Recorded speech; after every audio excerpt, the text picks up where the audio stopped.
I'm a type of guy who can make someone open up about themselves within 10 minutes of starting a conversation. And they will be sharing their personal secrets, which they don't usually tell to anyone. And how do I do that? I'm going to tell you. By the way, don't go at my face. I just look innocent.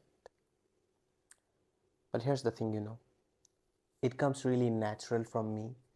And how did I know that I'm really good at this? Is when my friends and everyone around me started to compliment about this one thing, bro, how you're so much good at this type of communications. Like, we find it really hard to get someone's secret out of them, even though we have been talking for so long. And there comes where I'm really good at naturally is because I don't let other people get defensive about themselves. And how do I do that? Everything I'm going to say you. And you know, one of the things is like, since I look really innocent, that's a great advantage I have on me. Some people, they look really masculine, assertive. That gives them advantage in different ways. But when it comes to communications, it gives them in a different way of advantage. Like in business, they can get better advantages than me. But when it comes to personal communications, I have the better, advantage of it. How? Everything I'm going to say you. So first of all, if it's a person who is very much introvert, who never had social interactions much, I just need a little bit more than 15 minutes or something maybe. Because what people need in a conversation to share something is people need safety with you. Safety is the one of the most core things which can bring up desires in someone, attraction on someone, familiarity on someone. Like it can affect a lot of positive desires for connection, the sense of safetyness if someone can feel with you. And this is the core thing that I provide to people. Visually, when I meet someone, I have a smiley face on myself. I don't have extreme beards or beard like things or anything where I would look so much aggressive. I am calm around them. And obviously, confidence is one of the things that you learned with experience. I was a guy who could not even hold a conversation for 2 minutes also. I used to know like what should I say next. But now let me say you how I do that actually. Especially with girls, to be honest. Like I have been smooth with girls. Like girls just open up instantly about themselves. And even boys also same. But I used to be mostly around girls a lot of times. Yeah. So if I say you this, when I start a conversation with someone, I ask them normal things, just casual things, and I try to drift the conversations towards the personal things. And I never ever judge them for what they're saying. I never attack their beliefs, their opinions. If they say this is something 2 plus 2 is equals to 4, I would try to at most try to know why they are believing this thing, but never ever counter that at first. At least in the beginning of the conversation where you're introducing each other. And then like after the conversation, I would say mostly what I do is like I just slowly move towards their personal conversations. And here's the crucial part. It doesn't always mean that someone will only trust you if they are sharing their personal stuff with you. It's not like that. This is the most important, I would say, differentiating thing that I'm going to say you, which you will never ever, or maybe you will find, very rarely you will find this quality or this thing you should do in a conversation is when someone you ask them their personal secret or anything you want to know about them and they don't want to share.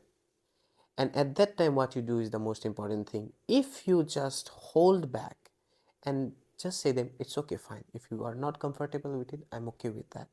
And you just hold it, and then you continue your conversation in other ways.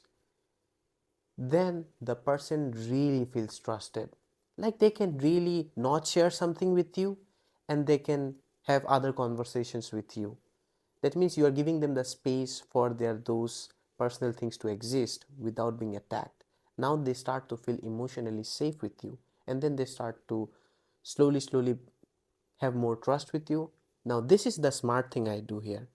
I don't usually remove the whole thing when they don't want to share something particularly. What I do exactly is the other conversations, whichever I have, I slowly try to build bridges towards those personal conversations which they didn't wanted to share.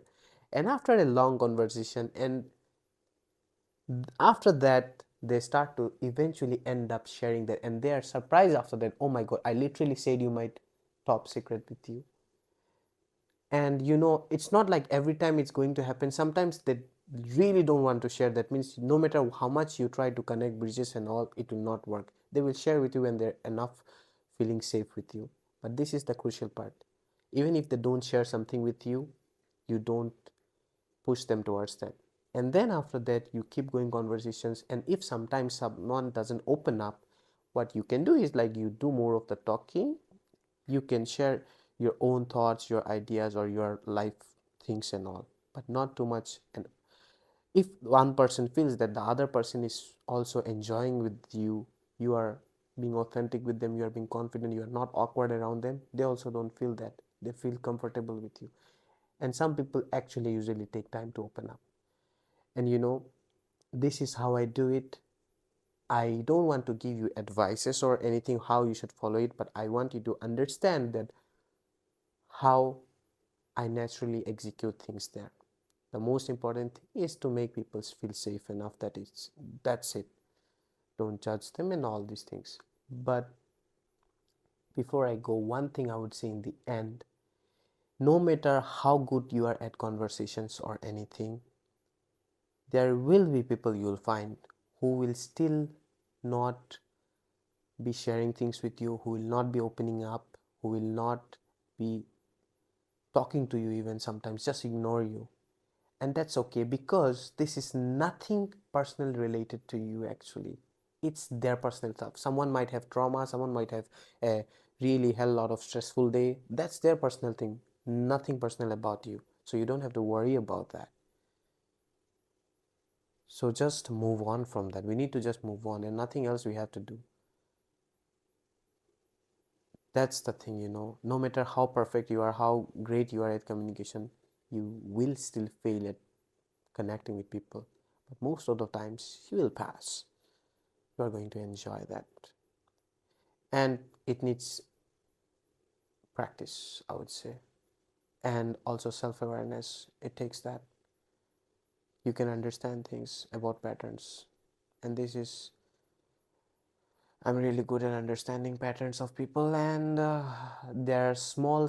I'm an anxious person, and I have very emotional high graphs, I would say. So I notice small changes in people. This is something natural in me, and this helps me. I use it positive ways. It can become worse in me, but I try my best to make it positive. Yeah, I'll talk about that in other videos if I want to. Take your insights and learn from it. Bye.